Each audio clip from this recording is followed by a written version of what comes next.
எதுவுமே துணிச்சல் தான் சாமி. நல்லா துணிச்சலாக வந்து கம்பீரமாக ஜெயிச்சு காட்டணும்.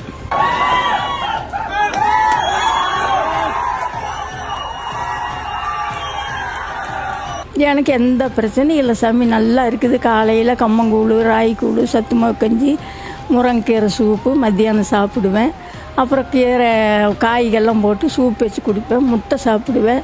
பேரிச்சம்பழம், பாதாம் பருப்பு, முந்திரி பருப்பெல்லாம் சாப்பிடுவேன். சாயங்காலம் சப்பாத்தி, இட்லி, தோசை ஏதோ ஒன்று சாப்பிட்டுக்குவேன். எங்கள் வீட்டுக்காரரும் எல்லாம் எனக்கு வாங்கிட்டு வந்து கொடுப்பாங்க. என் பிள்ளைகளும் எனக்கு வாங்கிட்டு வந்து கொடுப்பாங்க. இதுக்கெல்லாம் ஊட்டச்சத்து வந்து மாஸ்டர், என் பேரனுங்க, என் பிள்ளை, எங்கள் வீட்டுக்காரர். திறமைக்கு வயது ஒரு தடையில்லை என்பதை நிரூபித்து காட்டிய 82 வயது ஃபிட்னஸ் குயின்.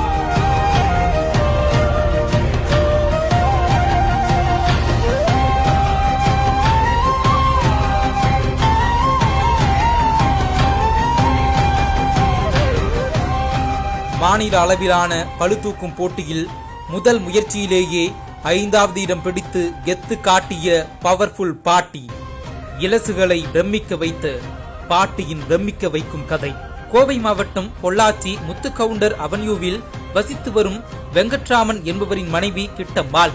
இவரது மகள் தேவி மற்றும் பேரன்கள் ரித்திக், ரோஹித் ஆகியோர் பல்லடம் மகாலட்சுமி அவென்யூவில் வசித்து வருகின்றனர்.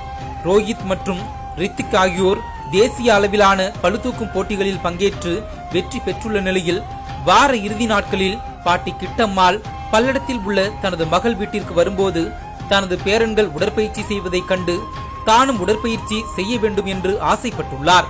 2 பேரன்களின் உதவியால் சனி மற்றும் ஞாயிறு நாட்களில் தொடர்ச்சியாக உடற்பயிற்சி மேற்கொண்டு வந்த நிலையில் பேரன்களோடு உடற்பயிற்சி கூடத்திற்கும் சென்றுள்ளார். அங்கு 25 நாட்கள் பளுதூக்கும் பயிற்சி மேற்கொண்டுள்ளார். பாட்டியின் ஆர்வத்தை கண்டு உடற்பயிற்சியாளர் சதீஷ் பாட்டியை கோவையில் கடந்த மே 1ஆம் தேதி இந்தியன் பிட்னஸ் பெடரேஷன் சார்பில் நடைபெற்ற தேசிய அளவிலான பளுதூக்கும் போட்டிக்கு அழைத்துச் சென்றுள்ளார். இந்த போட்டியில் பெண்களுக்கான பளுதூக்கும் பிரிவில் பங்கேற்ற பாட்டி கிட்டம்மாள் 50 கிலோ எடையை தூக்கி முதல் முயற்சியிலேயே 5ஆம் இடத்தை பிடித்து வெற்றி பெற்றுள்ளார். மேலும் strong man of South Indian 2024 என்ற பட்டத்தையும் பெற்றுள்ளார். இது குறித்து பாட்டி கிட்டம்மாள் பேசும்போது, எதையும் துணிச்சலுடன் செய்ய வேண்டும் எனவும், எனது ஆர்வத்திற்கும் உடல் ஆரோக்கியத்திற்கும் தனது உணவு முறையே காரணம் எனவும், பேரன்கள் மற்றும் உடற்பயிற்சியாளரின் துணையோடு பளுதூக்கும் போட்டியில் பங்கேற்றதாக கூறினார்.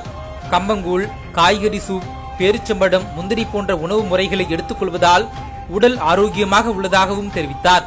82 வயதிலும் மனம் தளராமல் திறமைக்கு வயது தடையில்லை என்பதை நிரூபிக்கும் வகையில் பளுதூக்கும் போட்டியில் பங்கேற்று வெற்றி பெற்ற பாட்டி கிட்டம்மாள் அவர்களுக்கு சமூக வலைதளங்களிலும் உடற்பயிற்சி கூடத்திலும் பாராட்டுகள் குவிந்து வருகின்றன. பேர் வந்து கிட்டம்மா சாமி. எனக்கு 82 வயசாச்சு. என் பேர் வந்து வீட்டில் வந்து எக்ஸசைஸ் பண்ணுவான். எனக்கு ஒரு ஆர்வாதை தூக்கணும் அப்படின்னு சொல்லி போட்டு நான் அதை எடுத்து பார்த்தேன். நல்ல ஒரு இதாக இருந்தது. அப்புறம் இங்கே ஜிம்முக்கு என் பேரனுங்கெல்லாம் போகிறாங்க, கூட போனேன். அப்புறம் மாஸ்டர் வந்து நீங்கள் இது எடுங்க அப்படின்னாங்க. அப்புறம் கோயம்புத்தூர் 50 கிலோ தூக்குனேன். அப்புறம் கோயம்புத்தூர் கூட்டிகிட்டு போனாங்க. கோயம்புத்தூர் போய் 50 கிலோ தூக்குனேன். அப்புறம் எல்லோரும் பாராட்டி ப்ரைஸ் கொடுத்தாங்க சார்.